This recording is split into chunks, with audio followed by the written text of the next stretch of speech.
What's up, everybody? Welcome back to another episode of the Lights Out Podcast. I'm your host, Josh. As always, I've got my brother and producer, Joel, here in the studio with me. And man, oh man, do we have an episode for you today. What is scarier than wild turkeys flying? That's some scary shit, man. That is. That was a new thing I learned, was that wild turkeys can fly. Oh my god, that was hilarious, though. But what's scarier than wild turkeys flying is the Mothman. And that is what we are diving into today. Legendary cryptid, lots of creepy stories about this one. And a lot of people do believe the Mothman really exists or did exist at one time. So that is what we're going to be getting into in today's episode. Now, before we get into all that, there's a few things I wanted to mention. First of all, I wanted to mention that I have my very own CBD wellness brand. And the reason I'm just talking about this now is because we actually launched about 2 weeks ago. It's called Higher Love Wellness. And we wanted to, kind of slow roll it out. We talked about it on some of our other shows, which if you didn't know, I'm on another show called Mile Higher Podcast. So maybe you're somebody who has just binged all of Lights Out and you're like, Josh, I need more. Then you need to go check out Mile Higher Podcast because we do actually cover a lot of true crime, paranormal on there. Definitely. As well as like some conspiracy stuff on there. We've got tons of UFO aliens stuff that we cover on that show as well. So if you're bored, you run out of stuff on Lights Out, definitely check out Mile Higher. Now back to Higher Love Wellness. So if you're somebody out there who is looking for a natural way to get some therapeutic benefits to maybe just help chill you out, Joel for one, CBD is a really, really great option for you because CBD is, if you don't know what that is, it's a cannabinoid that is derived from the hemp plant. And what's cool about it is that it has a lot of these benefits that can help with anxiety, can help you with sleep, can help you with pain relief. It can help you with a number of different things. CBD is really just an awesome compound, really. It really can help you in all sorts of ways. But what's cool about it and what makes it different from weed or marijuana is that it does not have the THC part in there that gets you high. Right, the psychoactive chemical effect. Exactly. Yeah. So you get all of those therapeutic benefits without the high. And best of all, it's legal in all 50 US states. And my website, higherlovewellness.com, we offer a variety of different products for you to check out. We've got CBD oil. So if you like to, it's like tincture. So if you can take it under the tongue directly, you can put it in a drink. We also have gummies. So if you like edibles, we'd also have really, really good gummies. Which are delicious, by the way. Thank you. They literally taste like Sour Patch Kids. They are. They taste like candy, very low sugar, all natural, vegan as well. Really, really good stuff. We also have vape cartridges. So if you like to vape CBD, that's actually what I've got right here. Yes. Really, really good stuff. This is actually Blueberry OG. And I got to say, guys, like as a CBD user for a long time, I actually am starting to prefer CBD over THC and marijuana in a lot of ways, especially when it comes to working, because you can vape this all day at work, keep yourself chilled out, keep your overall self calm is really the best way to put it. Is it really just calms your body. Oh yeah. And lowers that anxiety. And what it does is it works with your endocannabinoid system, which helps maintain your body's homeostasis. Nice. And it just helps keep everything mellow. Oh yeah. It's all natural. CBD, it's all natural. I'm bringing my body nothing but good stuff. And what's cool, guys, is that this was something, a passion company and brand that I've wanted to do for a long time, is that we live in Colorado. I don't know if we've ever even said that on the show. I'm pretty sure we have said we're in Colorado. But yeah, we have. All of our products, all the CBD that's extracted from the hemp plant is all grown, all produced, all manufactured right here in Colorado. Little farm just north of Denver. This is some of the best quality stuff that's out there. There's a lot of trash CBD out there. I'm not gonna lie. Definitely. I've had some trash CBD before. They offer CBD everywhere. But if you want really good shit that's gonna actually help you, it's gonna taste good, it's just gonna be miles above the rest. Definitely check out Higher Love Wellness. We've also got stuff we have a pain relief salve. We have some other products on there as well that really, really can help you in all forms. And I must say, I love the logo. I love the design. This thing looks so cool. Thank you, man. Yeah, it was a long time in the making, and I'm so happy to finally announce it here on Lights Out. So if you're somebody who's, maybe had, tried CBD before, or you're an active CBD user, or you've never tried it before, definitely want to check us out. Oh yeah, I gotta mention, because I know there's people out there that love to dab. If you love to dab or use concentrates, cannabis concentrates, then you definitely need to try our CBD wax. This stuff is amazing. It's the most effective way to consume CBD. Immediate effects you will feel. You will feel an immediate sense of calmness come over you after you dab some CBD wax. So I'll stop talking because we got to get into the Mothman, but definitely, guys, if you want to try out some CBD, check out higherlovewellness.com, and I promise you, you won't be disappointed. And lastly, before we get into the episode, this episode of the Lights Out podcast is brought to you by American Giant, PlushCare, and Bartleby Learn.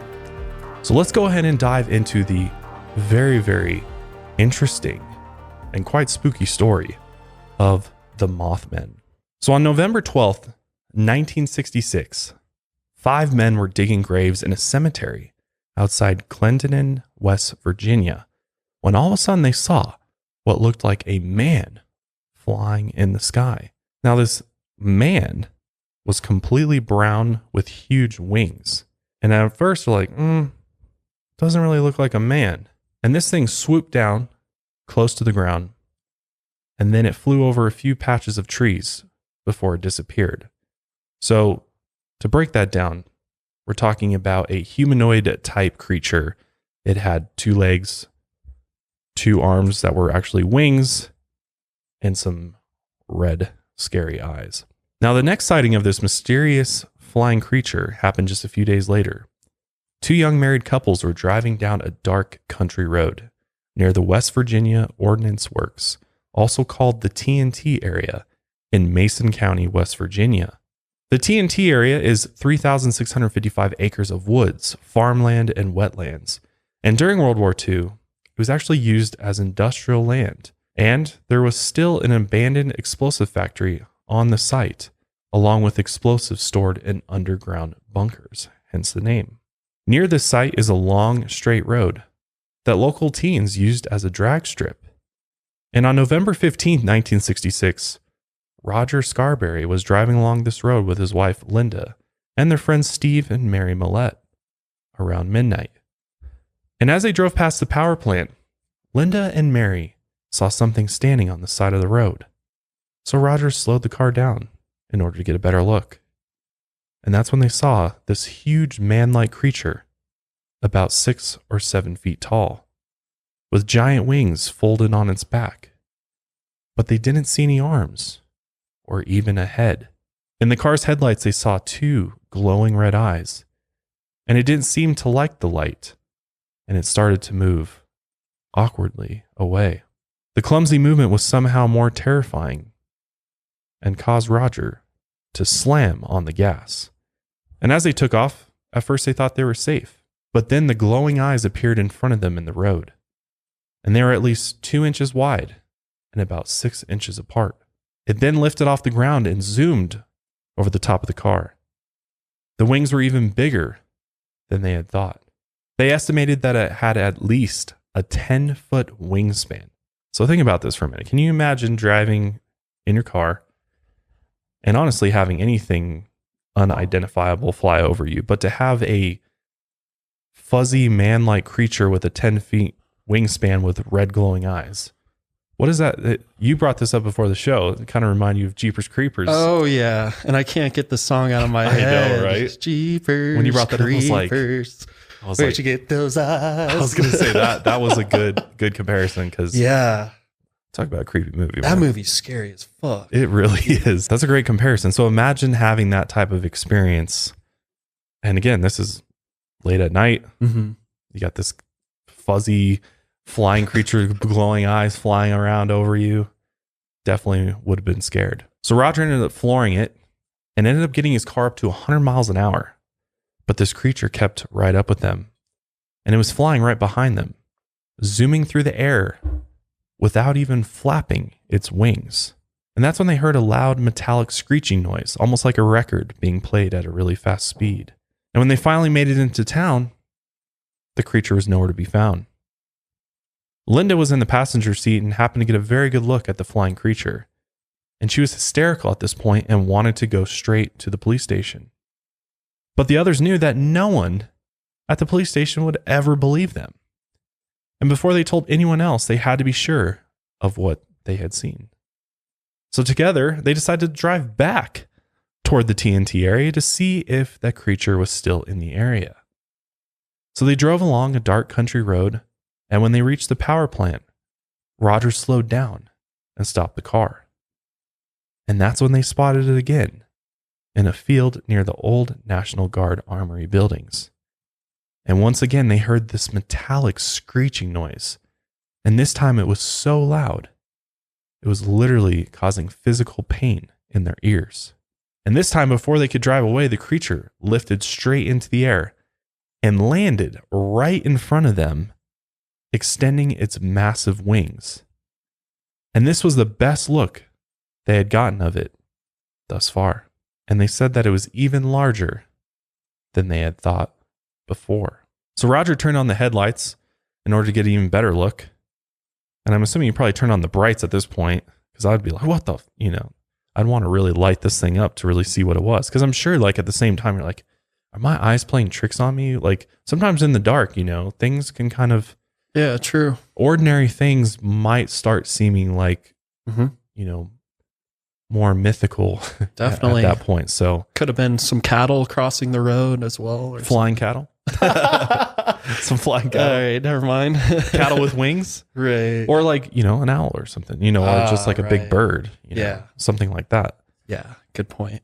So it makes sense that you'd want to light it up to see what it really was.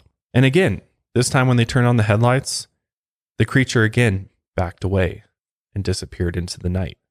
And it became very clear to them that whatever this thing was, it did not like the light. So again, they drove back into town, and this time they're all extremely freaked out because this thing just landed right in front of them. And all four of them agreed to immediately report it to the Mason County Sheriff's Office, which made this the first official Mothman sighting on record. When they arrived at the police station, the deputy knew the couples actually, and he actually believed they were telling the truth. The deputy decided to separate them so that they could write out their statements. And he put them each in a different room and told them to write down exactly what had happened. And that makes sense. I mean, it's a good tactic to see if they're all going to tell the same story or if, everybody's story is going to be different. And they also asked them to make a rough sketch of what they had seen. And after they had completed this, the deputy read their statements. And every single detail matched up. And even the sketches looked very similar to one another. After confirming the details of this sighting they had had, the deputy went with the couples again back to the TNT area around 2 a.m. that night.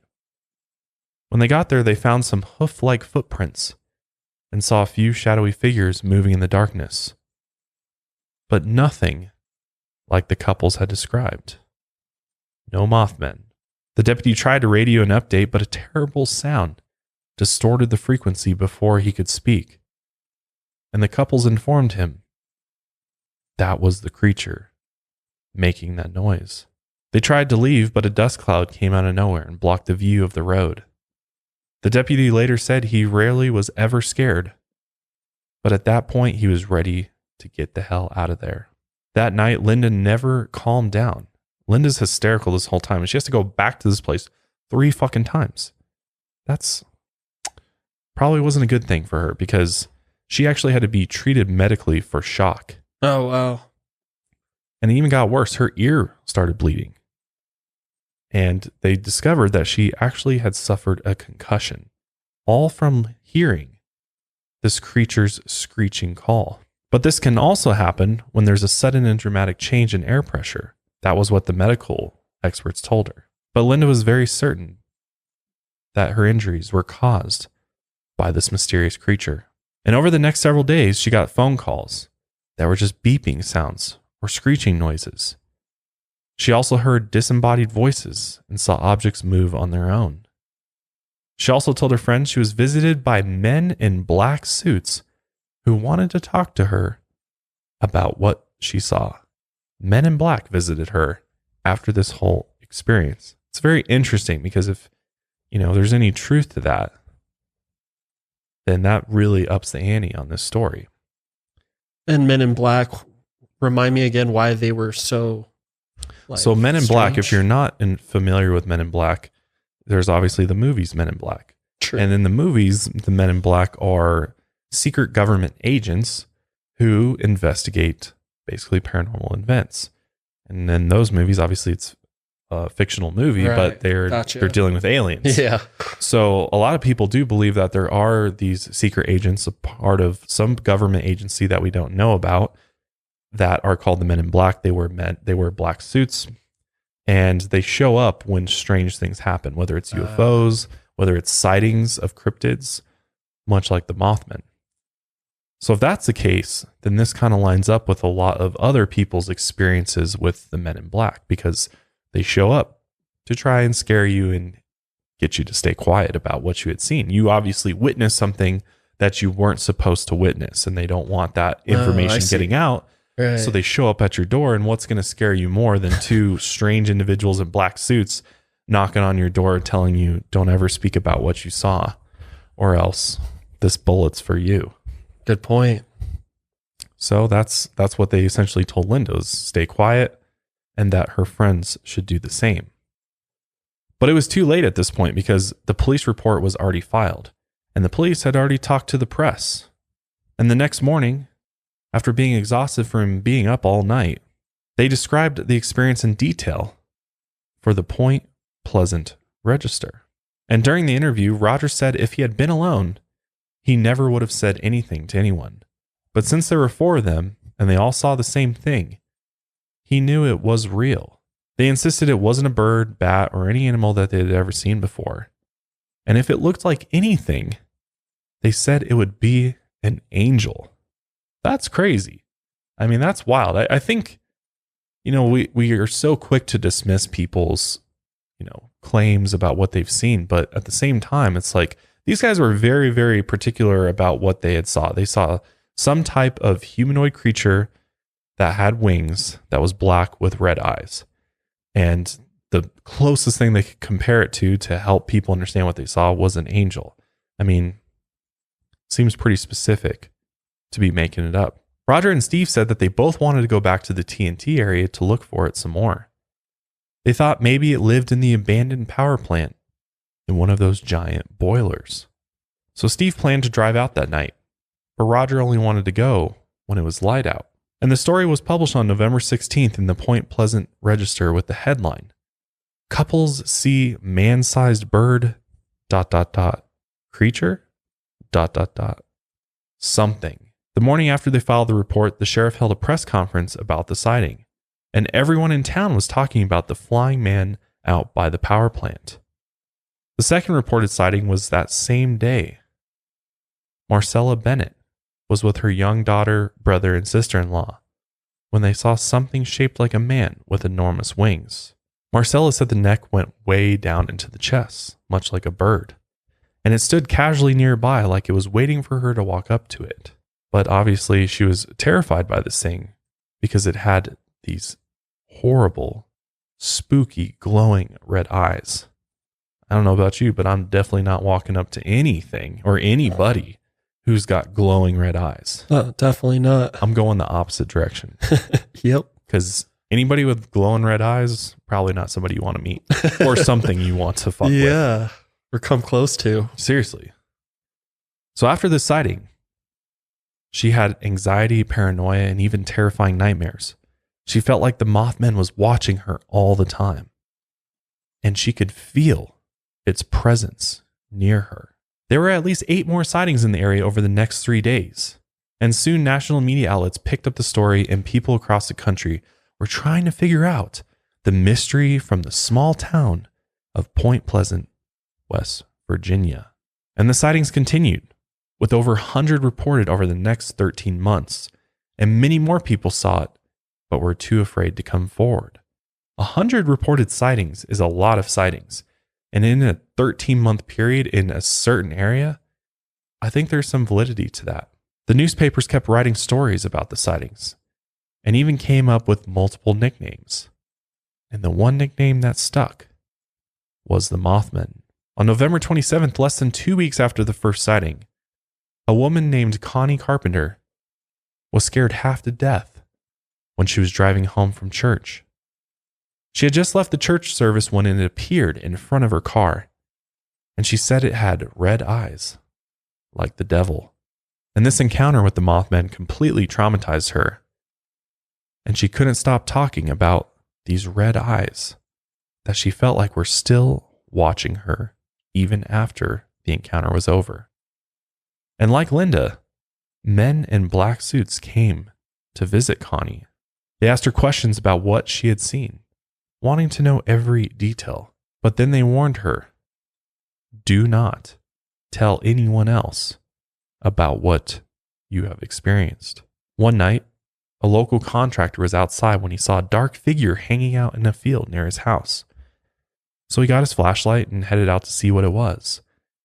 And when he shined his flashlight on it, he saw eyes glowing back at him that reminded him of bicycle reflectors. After his German Shepherd disappeared, he was sure this glowing-eyed creature was responsible. 2 volunteer firefighters who were very well respected in the community saw what they thought was a man-sized bird with these same glowing red eyes. The descriptions of this thing varied slightly, but a few things were consistent. The Mothman walked on its hind legs and was taller than the average man, about 6 to 7 feet tall. It had large wings, but no feathers, and an 8 to 15 foot wingspan. And when it flew, it took off like a helicopter, flying straight up into the air instead of taking a running start. And crazy enough, it never flapped its wings. That's what's truly bizarre to me about the Mothman, is the fact that it seems to have an unnatural way about it. Like, it doesn't seem to be a natural creature of this planet. It seems like it kind of hovers like a UFO and moves like a UFO at fast speeds. And yeah, that's kind of what I get. It's almost like it's able to defy gravity in some ways. Like, it's got this special abilities to it where it's not beholden to, you know, the laws of physics here on Earth, and it's able to just kind of move all over the place, but also disappear. And like you said, its movement mimics what many UFOs do. One woman told people close to her that she had to fight off the Mothman when it tried to steal her 6-month-old baby. She was so terrified after this, she refused to report it to the police. A shoe salesman named Tom Urey saw the Mothman while driving near the TNT area. He saw it take off like a helicopter and fly right over his car. And then it started circling in the sky like a vulture waiting for its prey to die. Tom kept driving, and the Mothman kept up with him, even at 75 miles per hour. And the most terrifying part of the sighting was that Tom was driving a convertible, and he kept thinking that this creature would bust right through his top and pull him out with its giant claws. And despite all of these sightings that kept happening, the police weren't doing anything. So groups of locals, up to 1,000 people, started going out at night in order to hunt for this mysterious Mothman. Everyone in the area either saw it firsthand or knew someone who did. And there was no doubt to anyone that the Mothman was very real. Most people who looked into the glowing red eyes suffered some sort of side effect afterwards. Some witnesses experienced eye burn after looking at it. Their eyes were dry, red, and swollen, and they felt like sandpaper and just watered nonstop. What's also crazy, though, is that people all over town started experiencing strange paranormal events. Some people experienced lost time. Again, much like an encounter with a UFO. A young couple was in their car when they saw a hovering blue ball of light outside. And they watched it for a few seconds, but when it disappeared, they realized they had been watching it for 2 hours. Others got the same strange phone calls that kept happening to Linda. They would answer these calls only to hear beeping and screeching noises. And sometimes the calls were interrupted by static or just disconnected altogether without warning. And the static interrupted TV signals and even police radios. Interesting. This thing is so powerful that it can affect radio frequency and its surroundings, which another thing of UFO activity. Yep. And not only that, there's just a straight up increase in UFO sightings during this time. Cars broke down randomly with no explanation why. And everybody was on edge. As you can imagine, I mean, this is pretty scary to think about. Those who saw the Mothman felt confusion and fear that could even last for months at a time.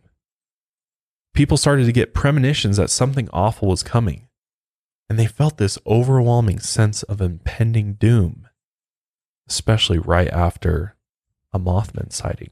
In early December 1967, the strange feeling that something bad was coming got worse, and more people were starting to have that feeling of impending doom. Several people saw the Mothman flying one day, hovering over the Silver Bridge, which connects West Virginia and Ohio and bridges the Ohio River. During rush hour on Friday, December 15, 1967, the bridge was even more backed up than usual.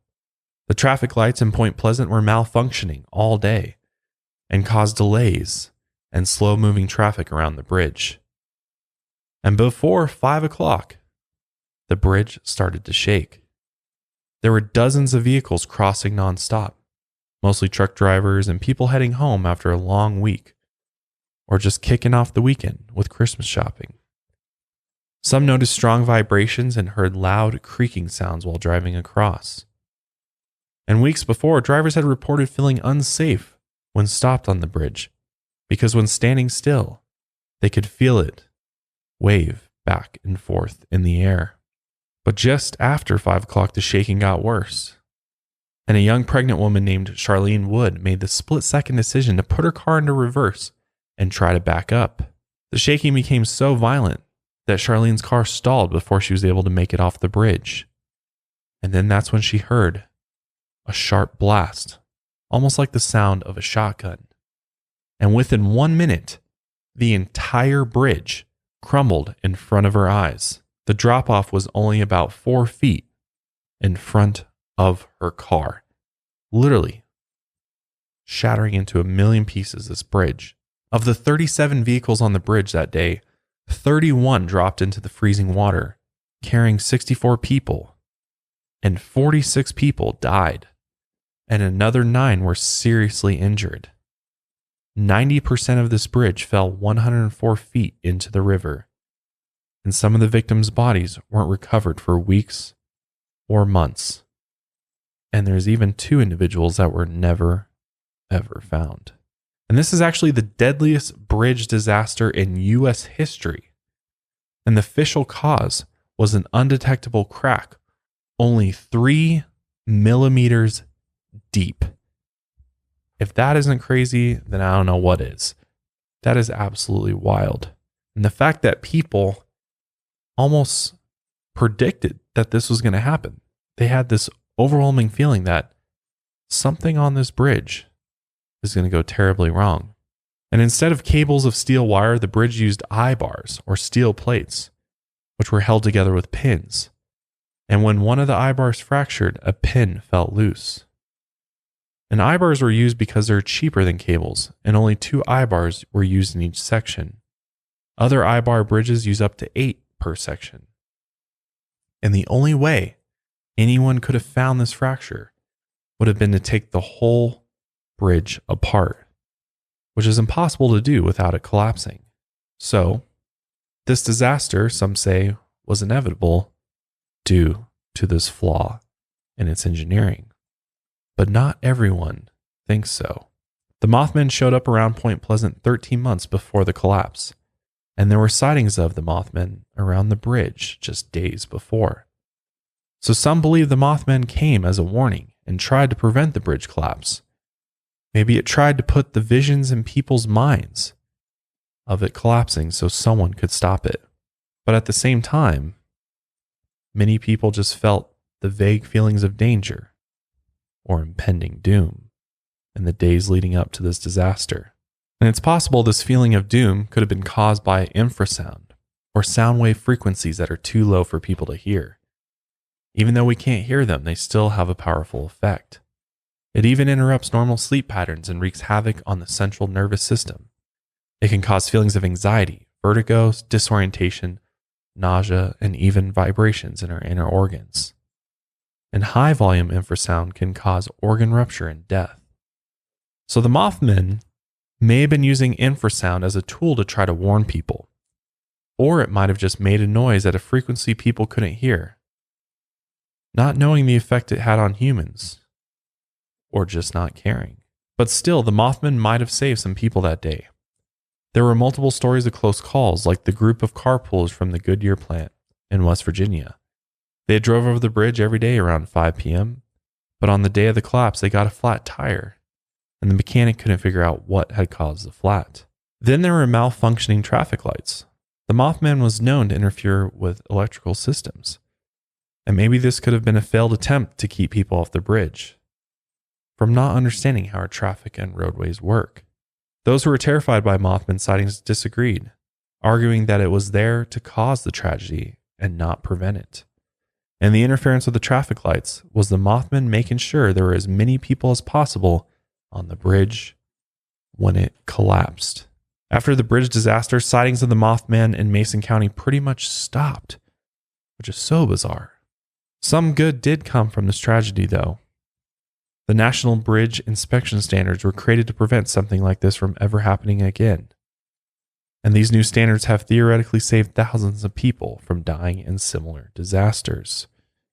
And eventually the Silver Bridge was replaced with the Silver Memorial Bridge, about 1 mile from where the original collapsed. So there's a lot of people who have mixed feelings about the Mothman. Many think that he is this harbinger of doom, and other people think he's almost a hero. So let's go ahead and get into some of the theories about what this Mothman may actually be. But before we do, I want to quickly thank our sponsors for today. Let's face it, we probably all have something we should see a doctor about, but have been putting it off. Your health is too important to ignore. If making a doctor's appointment feels like a chore, then PlushCare is here for you. They make it super easy to schedule an appointment and see a doctor, so you and I can prioritize our health hassle-free. PlushCare provides virtual doctor appointments through your smartphone or computer. And what's cool is I just pick a time that works for me and then book the appointment right online. I don't have to sit on hold forever to make an appointment or leave the house and sit in a crowded waiting room. With PlushCare, I can be diagnosed, treated, and even have a prescription sent to my pharmacy of choice if needed, within minutes. And what's cool is that PlushCare accepts most major insurance carriers and is available in all 50 states. And PlushCare's doctors care. They're there to help by discussing treatment options and providing prescriptions as needed. And best of all, they're available anytime I have questions. And if you're having difficulty managing your emotions, who isn't these days? PlushCare doctors are available to help. So schedule an appointment today to discuss your treatment options. I went on this app, tried it myself, the easiest process ever. Literally took me less than 5 minutes to get an appointment scheduled for that same day with a doctor in order to get my inhaler refilled. Super easy. I can't stand going to the doctors. It's always such a pain. But PlushCare makes it easier than ever to take care of yourself inside and out. So start your membership today. Go to plushcare.com/lightsout to start your free 30-day trial. That's plushcare.com/lightsout for a free 30-day trial. Again, check out plushcare.com/lightsout. Our next sponsor is American Giant. I'm a big fan of American Giant because one of the things that is so hard to find these days is a clothing company that makes clothing that will last you for years. I feel like so much of the clothing I've bought over the last 5 years I don't even have anymore. The clothes just get ruined in the wash. They get holes. They just fall apart. But with American Giant, I can proudly say that this clothing will last you for years to come. And what's also cool is American Giant was founded in a moment of opportunity, where dissatisfaction with the way clothes are made meets new technology to sell directly to people online. Mega corporations churn out cheap clothing and prioritize profits, leaving working people behind, hollowing out communities and filling up junkyards. And choosing American Giant means you're supporting a supply chain that's 100% in the USA and taking a stand for conscious consumerism, hardworking people, local communities, and of course, quality clothes made to last. I got one of their zip-up hoodies, and I got to say, it is the warmest zip-up hoodie. I don't even know if you can really call it a hoodie. It's really a jacket. Like, it's literally my winter jacket. That's how warm and thick this is. And I just know by the quality, and you'll feel it yourself when you pick up some of their clothing. You will know right away that this is absolutely quality and it will last for years to come. And right now, what's awesome is you can get 15% off your first order when you use promo code LIGHTSOUT at American-Giant.com. That's 15% off when you use code LIGHTSOUT at American-Giant.com. Check them out today. And our last sponsor for today is none other than Bartleby Learn. Bartleby Learn helps you get homework done fast. It helps you get homework done right. So you got more time to listen to podcasts, to watch your favorite TV show, to play that video game you've been wanting to play. And it's just an easier way to study hard. With Bartleby, you'll get 24/7 homework help in more than 30 subjects, including business, science, math, and engineering. You can access helpful learning materials, step-by-step solutions to millions of textbook problems. Who doesn't want homework help? And there's subject matters who are there to help you answer even the toughest questions that might get you stumped. Seriously, if I was in school, I would 100% be using Bartleby Learn, because who doesn't want to get their homework done faster and get it done right? So with Bartleby Learn, you can sign up for free at getbartleby.com/lightsout, and you'll be able to ask 10 free homework questions. That's getbartleby.com/lightsout for 10 free homework questions. I mean, who doesn't want to get free homework help? And right now, this offer is valid through December 31st of 2021. So again, Bartleby is the easier way to study hard. All right, we're back. Let's talk about some theories about the Mothman, because there's some very interesting ones out there. So many people still insist that the Mothman showed up as a warning or to somehow do good. And they feel it's like a precognitive being, meaning it knows when something terrible is about to happen. Some have theorized that the Mothman is an interdimensional being from some other plane of existence, and it crosses into our dimension either as a warning or in order to cause chaos, which kind of makes sense. I mean, I think we've talked about this before with UFOs and aliens, but this idea, we all know that there's multiple dimensions to things. I mean, our universe and just our very reality is made up by all these planes of existence. I mean, we're finding out more and more as time goes on that everything is far more complex. Mm-hmm. And it could be another example of a shapeshifter, which we've seen in lots of different cases before. So yeah, that's a good point. So maybe this thing is shapeshifting from an ordinary human being into this Mothman, or it's shapeshifting as it interdimensionally travels, which honestly, I'm kind of a believer in this idea of interdimensional beings, and there being some types of creatures, some types of beings that are capable of affecting real things in our reality. And if you've ever looked into interdimensional bleeding and things like that, there's a very real possibility that this other plane of existence, this spiritual realm, whatever you want to call it, can sometimes bleed into our reality. And therefore things like the Mothman, like UFOs, like aliens even, or even talking about spirits. We're talking about, what people call demons or angels or other types of spiritual beings have this ability of sometimes coming into existence in a way, a physical form where they actually manifest in a way that we can see them. But they have this ability to instantly retreat back into their plane of existence, which makes sense for why they can disappear. They can defy gravity. They can fly around when they should be flapping its wings to fly. This thing can just hover around like a hovercraft.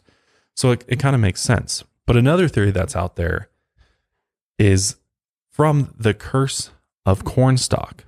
And Cornstalk was a powerful Native American chief who disliked war and made peace with the white settlers after a major battle where both sides lost many men. But in 1777, after they had a peace treaty, the British tried to recruit the tribes, and Cornstalk still wanted peace. So he went to warn the settlers in Point Pleasant. He ended up being taken hostage along with a few other members of the tribe, and they were used as bargaining chips.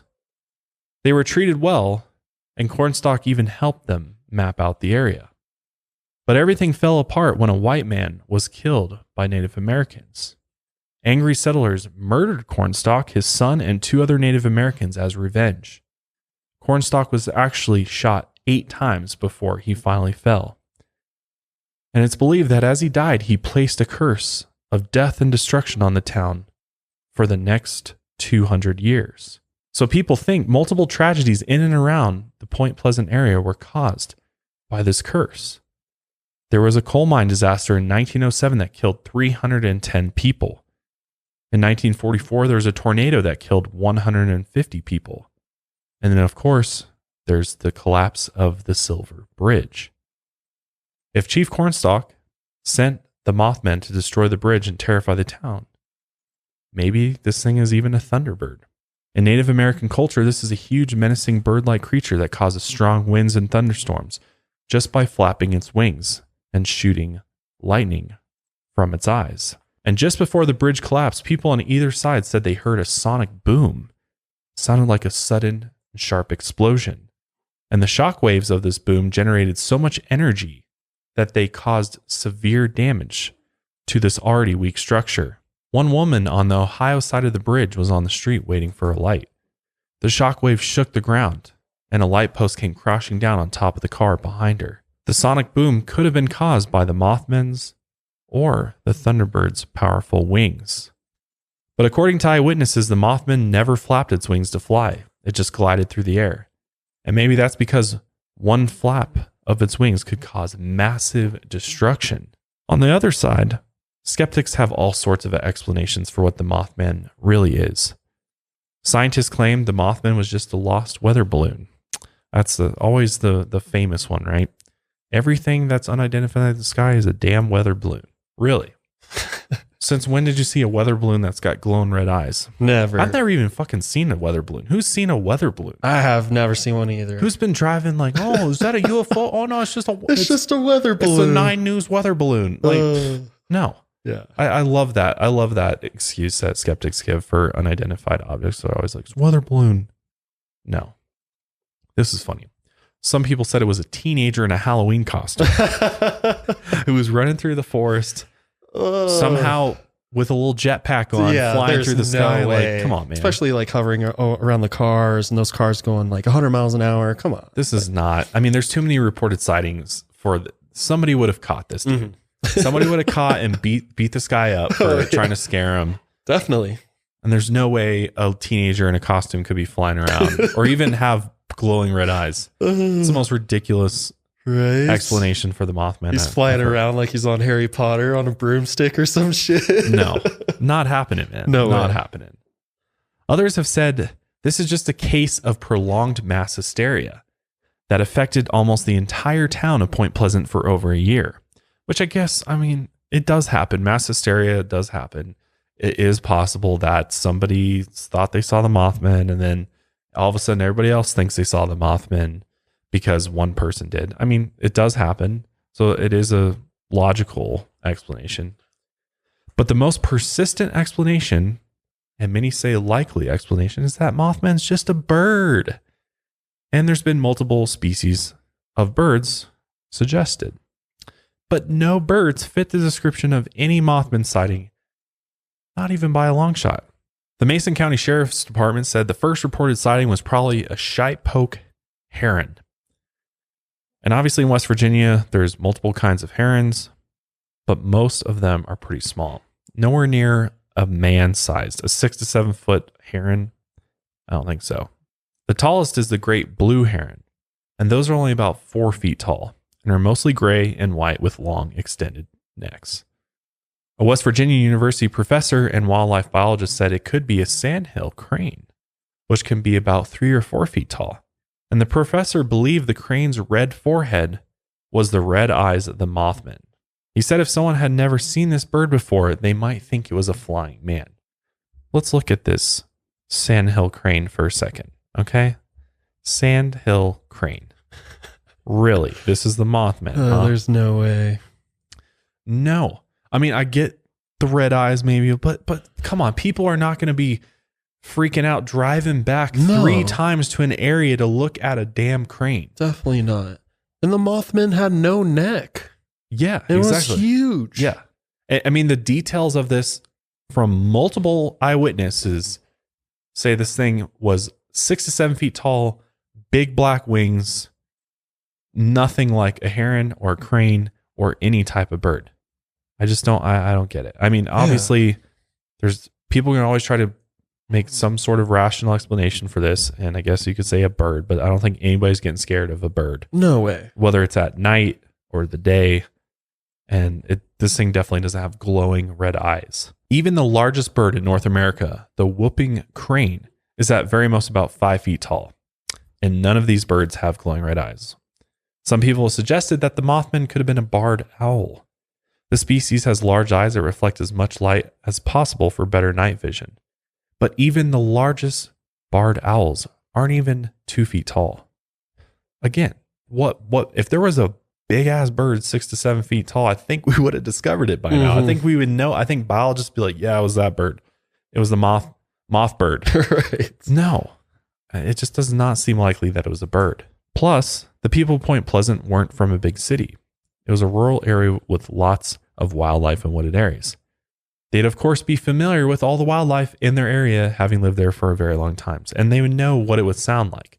And this thing had screeching noises. It had paranormal abilities that no natural creature could ever do. So if it was a bird of some sort, it'd have to be some sort of mutant bird that grew to this freakishly large size and developed some pretty strange features.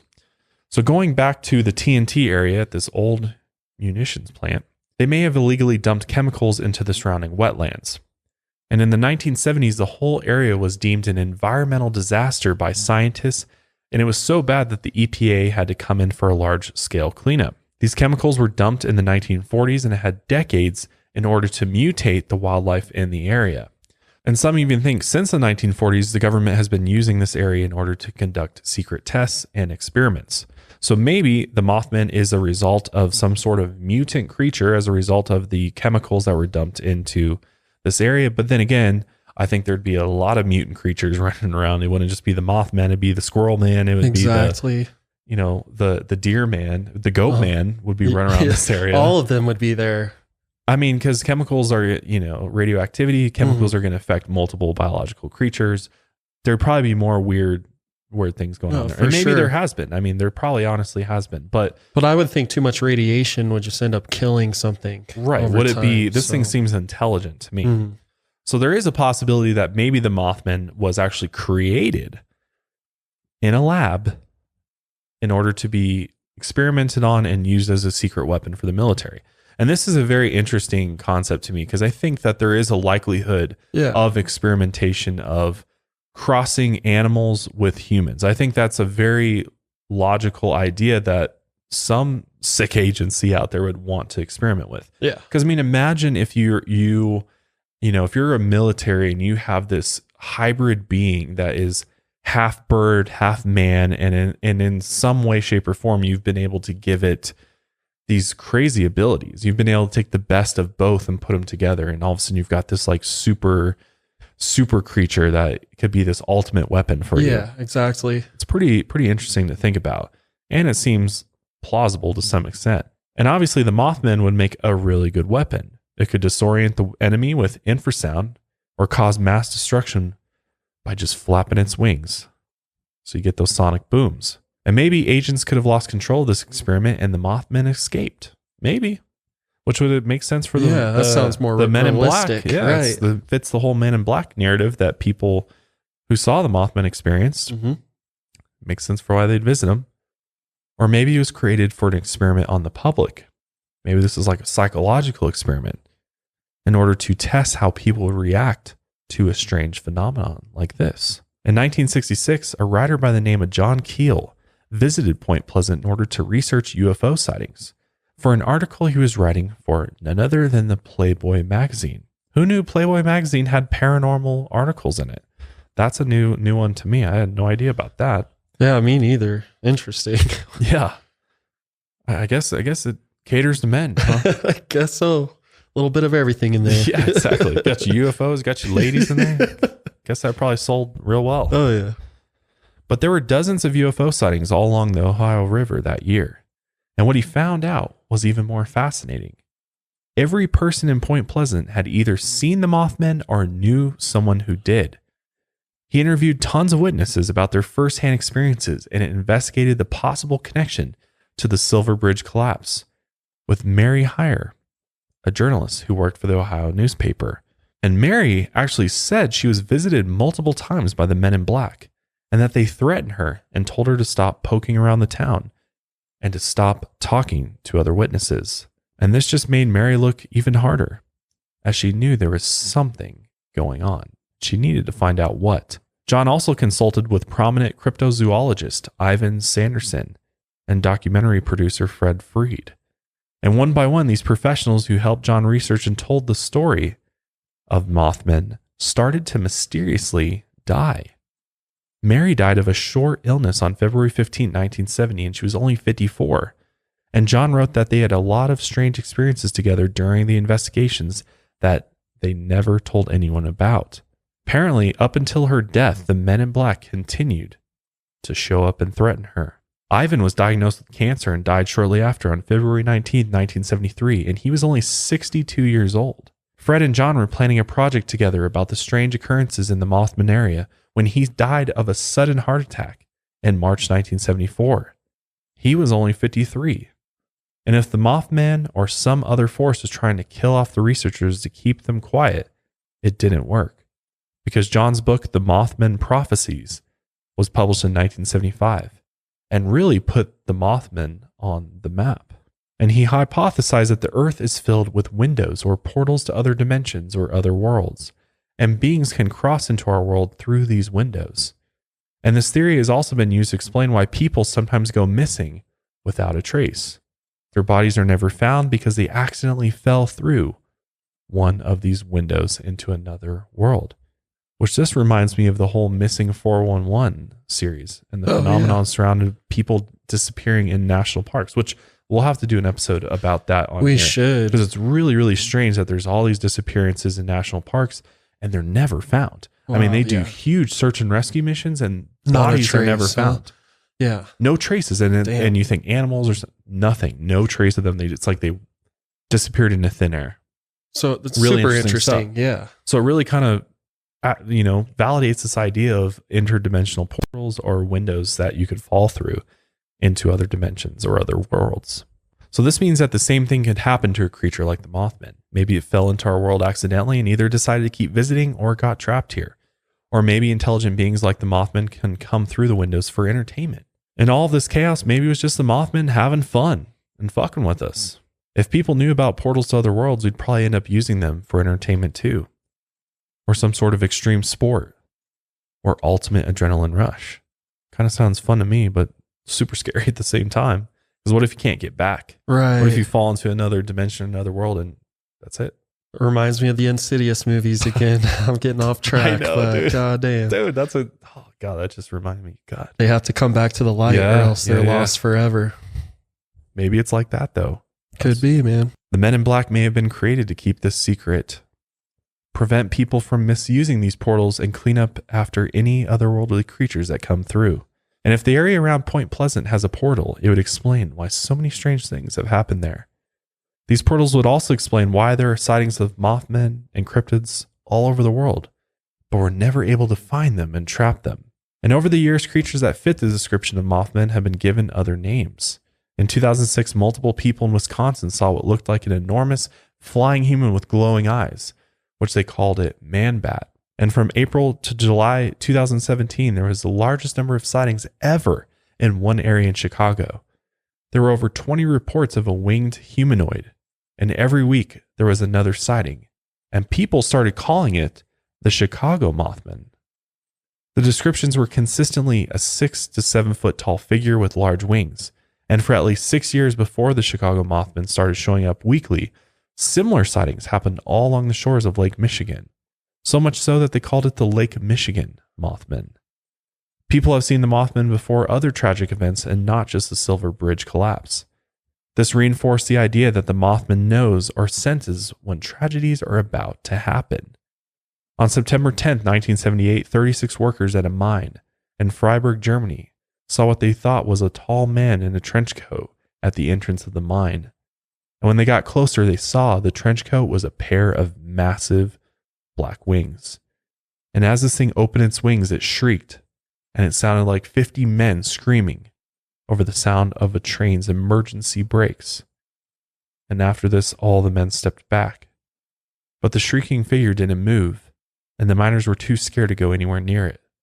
Instead of going inside the mine to start working, they worked outside, hoping this thing would eventually leave. But about an hour later, a massive underground explosion collapsed the entrance to the mine, and when the men ran over, all they saw was smoke and flames, and the shrieking figure was gone. Investigators later determined that if the 36 workers had been inside the mine when they were supposed to be, that they would have all died. So they were literally saved by this shrieking being. In April 1986, tragedy struck at the Soviet Union during a routine safety check at the Chernobyl nuclear plant. One of the nuclear reactor cores ruptured, causing a steam explosion and fire that released radioactive contamination into the air. 68,000 people were evacuated and dozens died in the immediate aftermath. This was the worst nuclear disaster in history, and the Mothman was there. Witnesses saw a man-sized creature with beaming red eyes flying over the town, and Chernobyl workers saw it gliding over the plant. They ended up calling this thing the Black Bird of Chernobyl. Everyone who saw it had horrible nightmares, and several reported threatening phone calls and hang-ups. That's crazy. Even Chernobyl. That's another one we got to do is Chernobyl. Definitely. But the Mothman was spotted around another bridge disaster in Minneapolis in August 2007. The 35W bridge collapsed during rush hour. 13 people died and 145 were injured. And during the month before the disaster, multiple people saw a figure that fit the Mothman description flying over the bridge. In 2009, residents of a city in Mexico started seeing a tall man-like figure with huge wings and bloodshot eyes. A young student said the figure chased him for 15 minutes, and 2 girls heard it shriek while they were walking in an apple orchard. And it was around this time that the cases of the swine flu started rapidly increasing in the area. The Mothman was also spotted in New York City, flying around the Twin Towers just 5 days before the 9/11 attacks. It was spotted again gliding through the smoke after the first tower collapsed. After each disaster is over, the Mothman sightings stop, which leads more and more people to believe that whatever this thing is, it's here to warn us of some sort of impending doom.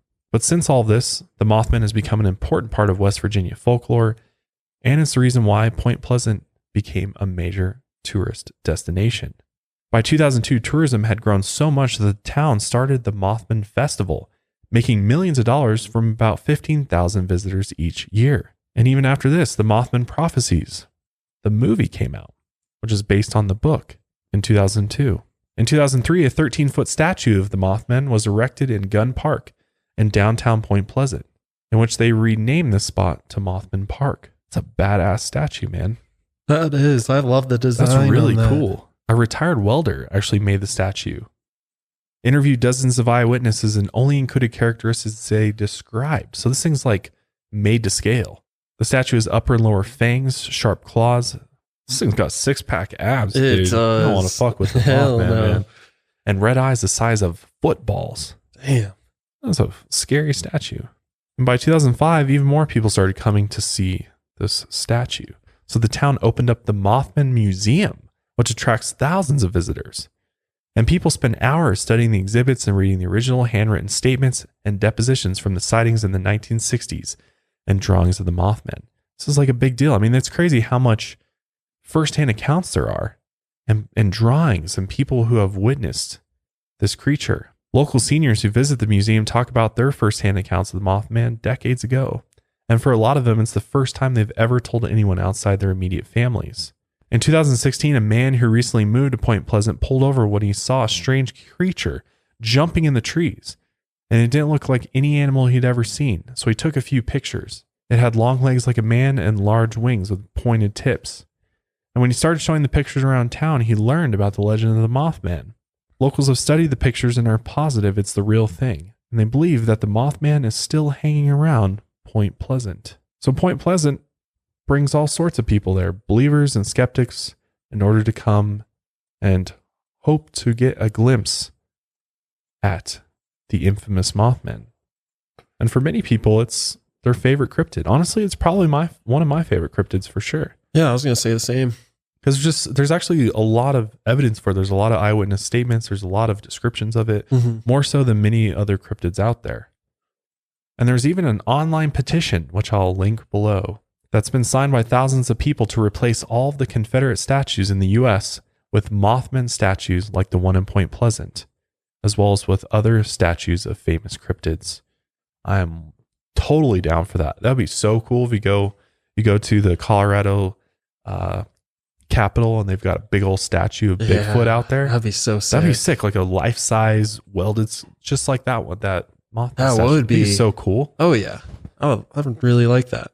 Screw the Confederates. Like, let's get the cryptids out there, man. More more people need to know about. Yeah, they deserve a statue. They do. Yeah. Definitely do.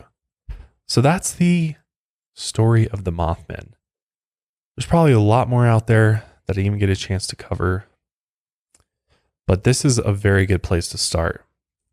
So I want to know, do you believe in the Mothman? Do you think there's a possibility that the Mothman is some type of interdimensional creature? Or maybe it is this mutant hybrid being that the military created? I want to know what you think. I think it's very possible this is some sort of interdimensional being. I think could definitely be these windows or portals across our planet that sometimes let through things from other dimensions or other worlds. I think that seems very possible. Yeah. And I think this could definitely be a skinwalker or something. Who knows? Like that. I mean, it could be something like that. It could be something ancient for all we know. I mean, who really knows? True. Yeah. Who really knows? Who knows? Or it could just be a fucking bird. I mean, and everybody got it twisted from the beginning, and could be a giant turkey all over again. Maybe it's the damn turkeys. These damn turkeys, and maybe people just didn't realize wild turkeys fly, and that's what it is. So I don't know. Who knows? Who knows? But let us know what you guys think, and hopefully you enjoyed this episode of the Lights Out Podcast. If you did, we'd love for you to subscribe. Make sure you subscribe to us on Apple Podcasts and on YouTube. We'd really appreciate it. You can also follow us on Spotify and on Twitter and Instagram at Lights Out Cast. But until next time, guys, lights out, everybody.